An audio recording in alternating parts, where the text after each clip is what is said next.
Hello everyone. तो आज हम डिस्कस करने वाले हैं कुछ इंपॉर्टेंट टर्म्स जो आपके मेडिकल सर्जिकल के लिए बहुत ज़्यादा इंपॉर्टेंट है। ठीक है, तो मेरी आप सबसे रिक्वेस्ट है कि प्लीज़ इस वीडियो को एंड तक देखना, कहीं भी स्किप मत करना। और हाँ, अगर चैनल पे नए हो तो इसको सब्सक्राइब करके बेल आइकन को प्रेस कर देना। तो आइए दोस्तों स्टार्ट करते हैं वीडियो। जैसा कि सबसे पहले मैंने यहाँ पे कुछ टर्म्स लिख रखे हैं, इनको एक्सप्लेन करने से पहले मैं आपको बताना चाहूंगी ये टर्म्स फॉर्म कैसे करके हुए हैं। ठीक है, सबसे पहले देखो, जो हमारा टर्म आइटिस होता है ना, ITIS, ठीक है, ITIS, इसका मतलब होता है इन्फ्लेमेशन, मतलब स्वेलिंग।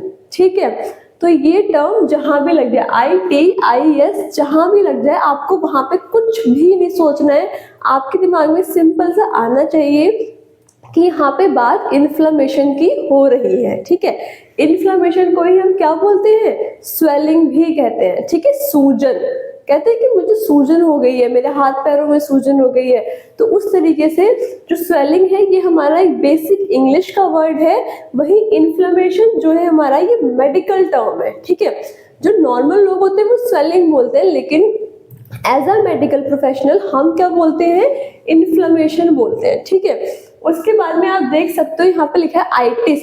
तो आइटिस का मतलब होता है कि इन्फ्लेमेशन यानी कि स्वेलिंग। ठीक है, अब देखो वर्ड्स कैसे करके फॉर्म होते हैं, सबसे पहले हम ये डिस्कस कर लेते हैं। ठीक है, तो देखो यहाँ पे कोई भी रूट वर्ड, मतलब कोई भी शब्द जो किसी ऑर्गन से रिलेट करता हो, आपने वो लिखना है, प्लस उसमें सफिक्स लगाना है। सफिक्स हमने पहले भी पढ़े थे अपने, जो हम ऐसे स्कूल में होते थे, हम पढ़ते थे कि सफिक्स एंड प्रीफिक्स। ठीक है, सफिक्स का मतलब है कि किसी भी टर्म के पीछे को जाकर लग जाना। ठीक है, तो आपने यहाँ पे क्या करना है, कोई भी एक रूट वर्ड लेना है किसी भी ऑर्गन से रिलेटेड, उसके बाद में आपने वहां पे एक सफिक्स को लगा देना है। ठीक है, इससे क्या होगा, आपका जो मेडिकल टर्म है वो फॉर्म हो जाएगा। अब वो किस तरीके से होगा ये मैं आपको बताती हूँ। देखिए, सबसे पहले मैंने लिख रखा है आर्थराइटिस। ठीक है, तो आर्थराइटिस क्या हुआ, यहाँ पे आप देख सकते हो, यहाँ पे जो है मैंने ये आइटिस लगाया है। ठीक है, ये आइटिस लगा है और ये क्या है, एक रूट वर्ड है। आर्थरा जो है मेरा एक रूट वर्ड है, आइटिस जो लगा है मेरा सफिक्स लगा है। ठीक है, तो इसका मतलब क्या होता है, आर्थराइटिस का मतलब होता है इन्फ्लेमेशन ऑफ जॉइंट्स, यानी कि आपके जो जोड़ है। ठीक है, जैसे मेरा ये जॉइंट है, ठीक है, ये जॉइंट है, यहाँ पे जॉइंट्स है। ठीक है, जहां भी आपके दो बोन्स के बीच में जॉइंट्स आ रहे हैं, उनमें अगर सूजन हो जाती है, उनमें अगर इन्फ्लेमेशन हो जाती है, तो उसको हम मेडिकल टर्म में कहते हैं आर्थराइटिस। ठीक है, आइटिस का मतलब हो गया इन्फ्लेमेशन, आर्थरा जो है हमारा ये कहीं ना कहीं जॉइंट से रिलेट करता है, तो हमारे दिमाग में सीधे ये बात आएगी कि यहाँ पे क्या हो रही है, इन्फ्लेमेशन हो रही है। ठीक है, तो इन्फ्लेमेशन ऑफ द जॉइंट्स। ठीक है, अब ऐसे ही करके एक नेक्स्ट और टर्म है हमारे पास, वो है ब्रोंकाइटिस।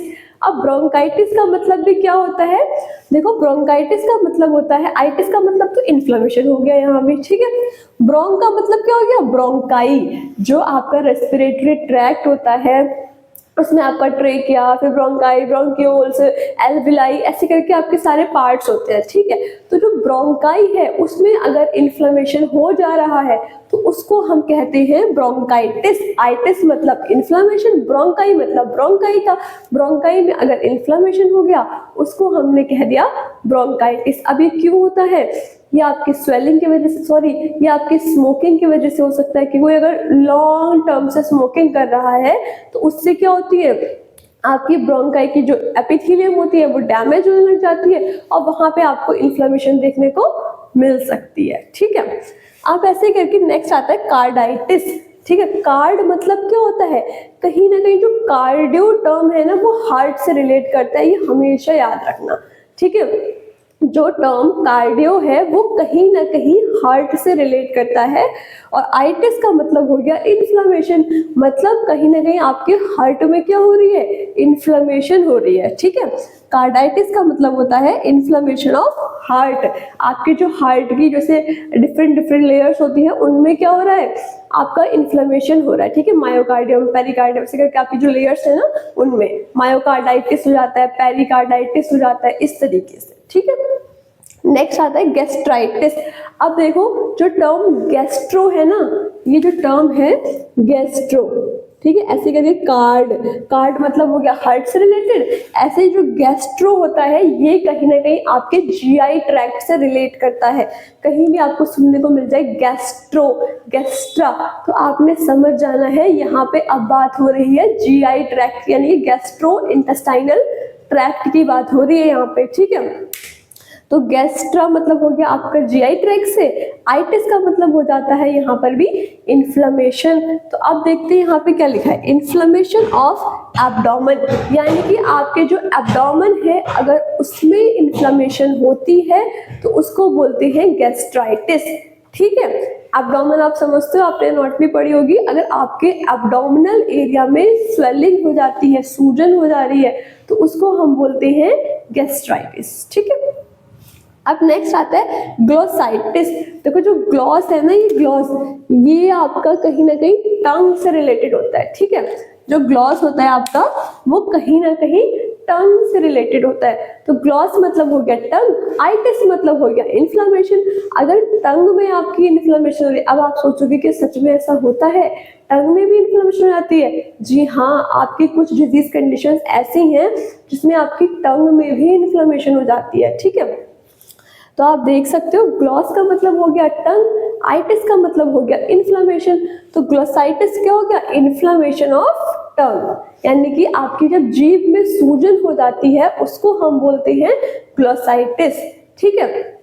ऐसे ही करके एक आपका टर्म होता है जिंजीवाइटिस, ठीक है। यहाँ मैंने लिखा नहीं है लेकिन मैं आपको बता रही हूँ, जिंजीवाइटिस, जिंजी मतलब हो गया गम, आपकी जो गम एरिया होता है माउथ में, ठीक है। आइटिस का मतलब हो गया इन्फ्लेमेशन, अगर आपके गम्स में इन्फ्लेमेशन हो जाती है उसको हम बोलते हैं जिंजीवाइटिस, ठीक है। ऐसे करके अब आता है नेफ्राइटिस। तो नेफ मतलब होता है कहीं ना कहीं किडनी से रिलेट कर रहा है, नेफ्रॉन, हमने पढ़े हैं ना किडनी में नेफ्रॉन्स होते हैं हमारे, ठीक है। तो अगर नेफ है तो मतलब कहीं ना कहीं वो किडनी से रिलेटेड है, आपके दिमाग में ये बात तुरंत आनी चाहिए, ठीक है। आइटिस का मतलब हो जाता है इन्फ्लेमेशन। फिर से आइटिस तो जहां भी आएगा हमें कुछ सोचना ही नहीं है, हमने पढ़ रखा है कि आइटिस का मतलब क्या होता है, इन्फ्लेमेशन होता है। नेफ का मतलब होता है किडनी, ठीक है, कहीं ना कहीं किडनी से रिलेट कर रहा है ये शब्द। तो नेफ्राइटिस का मतलब हो गया इन्फ्लेमेशन ऑफ किडनी, यानी कि आपकी किडनी में जब सूजन हो जाती है तो उसको आप बोलते हो नेफ्राइटिस, ठीक है। ऐसे करके आता है फेरेंजाइटिस। फेरिंग्स, लैरिंग्स, ये हमने कहाँ पे पढ़ा था अपने रेस्पिरेटरी ट्रैक्ट में, ठीक है। फेरिंग्स क्या है हमारा, अपर रेस्पिरेटरी ट्रैक्ट का ऑर्गन है, ठीक है। तो फेरिंग्स में अगर इन्फ्लेमेशन हो रही है तो बोलेंगे हम फेरेंजाइटिस, ठीक है। ऐसे करके आता है हेपेटाइटिस। तो देखो हैप का जहाँ पे आएगा ना, हैपा वर्ड, आपको ये हिपैट वर्ड जहाँ भी आ जाए इतना तो आपको समझ जाना है ये कहीं ना कहीं लीवर से रिलेटेड है, ठीक है। ये जरूरी नहीं यहाँ पे ही आए, कहीं भी आए, ये मैंने टर्म्स अंडरलाइन कर रखे ना ऐसे, ये कहीं भी आए तो आपने समझ जाना है कि ये हमारा इस सिस्टम से रिलेटेड है, ठीक है। तो जो हिपैट वर्ड होता है वो आपका कहीं ना कहीं लीवर से रिलेटेड होता है, ठीक है। तो हिपैट मतलब हो गया लीवर, आइटिस का मतलब हो गया इन्फ्लेमेशन। अगर आपके लीवर में इन्फ्लेमेशन हो जाती है तो उसको आप कहते हो हेपेटाइटिस, ठीक है। हेपेटाइटिस ए, बी, सी, ऐसे बहुत सारी डेंजरस डिजीजेस होती हैं, ठीक है। नेक्स्ट आता है एंटेराइटिस, ठीक है। एंट्रा मतलब हो गया कहीं ना कहीं इंटेस्टाइन से रिलेटेड, आपकी आंतों से रिलेटेड है, ठीक है। आइटिस का मतलब हो गया इन्फ्लेमेशन, अगर आपकी इंटेस्टाइन में इन्फ्लेमेशन हो जाती है उसको हम कहते हैं एंटेराइटिस, ठीक है। नेक्स्ट आता है आपका लैरिंजाइटिस। लैरिंजाइटिस आपका लैरिंग्स से रिलेटेड है, समझ आ रहा है, लैरिंज मतलब लैरिंग्स, आइटिस का मतलब इन्फ्लेमेशन। अगर आपके लैरिंग्स में इन्फ्लेमेशन हो जाती है तो उसको आप कहते हो लैरिंजाइटिस, ठीक है। अगर आपको इतने टर्म समझ आए हैं तो आई होप कि अब आपको जो मेडिकल सर्जिकल जैसा सब्जेक्ट है उसको पढ़ने में बिल्कुल भी डिफिकल्टी नहीं होगी। देखो एक रूल है हमेशा नर्सिंग का, ठीक है, कि आपने क्या करना है, तोड़ो और राज करो, ठीक है। जो अंग्रेज करते थे तोड़ो और राज करो, वैसे तो वो गलत पॉलिसी है लेकिन पढ़ाई में वो बहुत अच्छी साबित होती है। कैसे करके होती है, जितने भी ये टिपिकल टर्म्स है ना, ऐसे तो मुझे याद होते ही नहीं कभी भी, तो मैंने यहाँ पे क्या करा, इनमें इनको तोड़ लिया, ठीक है। तोड़ा कैसे करके कि मैंने क्या करा, इसके बीच में ऐसे तोड़ दिया इनको, ठीक है, इस तरीके से। अब मुझे याद हो गए कि आइटिस का मतलब है इन्फ्लामेशन, और जो फेरिंज है तो मतलब फेरिंग्स, कार्डियो है तो मतलब हार्ट है। तो बहुत इजी है नर्सिंग को पढ़ना या फिर मेडिकल सर्जिकल के सब्जेक्ट्स को पढ़ना। बस आपने क्या करना है, उनको ब्रेक कर लेना है। जो भी टफ नाम लगता है उसको ब्रेक कर लो, तोड़ लो, तो फिर वो हमेशा के लिए याद हो जाएगा, ठीक है। तो आई होप कि आपको जो ये लेक्चर है मेरा, ये पसंद आया होगा। अगर आपको ये लेक्चर पसंद आया है, आपके लिए हेल्पफुल रहा है और आपको मेरा पढ़ाया हुआ समझ आता है, तो प्लीज़ मुझे कमेंट सेक्शन में ज़रूर बताना और इस वीडियो को ज़्यादा से ज़्यादा लाइक करना, अपने दोस्तों के साथ में शेयर भी करना, ठीक है। और हाँ, अगर चैनल पर नए हो तो उसको सब्सक्राइब करके बेल आइकन को प्रेस कर सकते हो, ताकि जो नए नए लेक्चर्स हैं उनका अपडेट्स आपको मिलते रहे, ठीक है। कोई क्वेरी है, कोई डाउट है तो कमेंट सेक्शन में पूछ लेना, या फिर जो टेलीग्राम ग्रुप का लिंक है यहाँ मैंने पिन कर रखा है, वहां से आप मुझसे पूछ सकते हो। और कोई ऐसे टॉपिक्स हैं जिस पे आपको लगता है कि मुझे वो टॉपिक्स पहले कवर करने चाहिए, तो आप मुझे ज़रूर बता सकते हो, ठीक है। तब तक के लिए thank you and have a nice day.